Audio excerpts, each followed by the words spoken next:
Alright, I got a couple of messages from you guys that want to one up on the brick technique here. If you guys remember from my previous tutorials about the plaster and the brick to the areas. Anyway, once you get your lines and everything cut out and get your bricks cut out, especially on corner bricks here, if you notice there, if you don't decide to do the plaster and you just want to do all brick, this is kind of an enhancement here, just an idea. There's several different ways to do this, but anyway, this is so easy though. Anyway, but get all your brick cut out and get your corners, cut out where you have all the brick lines are already done, and either before or after you prime, it really doesn't matter.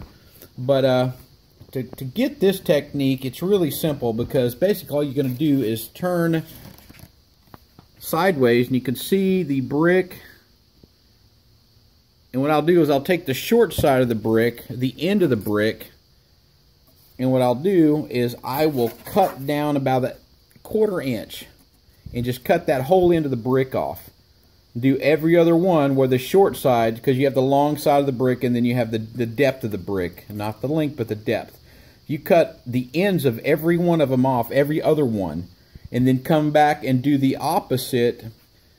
You got the length on this side, and you've got the depth of the brick on this side here. So if you do the same thing, 1/4 inch every one, and then take some sandpaper and go and sand and of course chip off your corners and stuff. But that just kind of adds just another little character to your brickwork, and I think it's kind of cool, especially for the Gothic stuff and the Norman churches and stuff. It just adds an extra feature. And then you can do your brick lines and all that stuff. But there's just so many things you can do to it. You can reverse it as well, do the long sides. But basically just kind of another little technique that I picked up. And again, just you can cut the short side off every other brick, because you know how the bricks kind of dovetail into each other on corners. So anyway, it's real simple. And again, take your expandable knife. The small one, because they come in 3-packs at Home Depot or Walmart for like $3. But take the skinny one, and again, just saw the ends of your brick off after you get everything cut, after everything's all lined out and the corners all nice and straight, and you got all your bricks all cut out, and then go back and just cut off that 1/4 inch off every other brick. I'm sorry.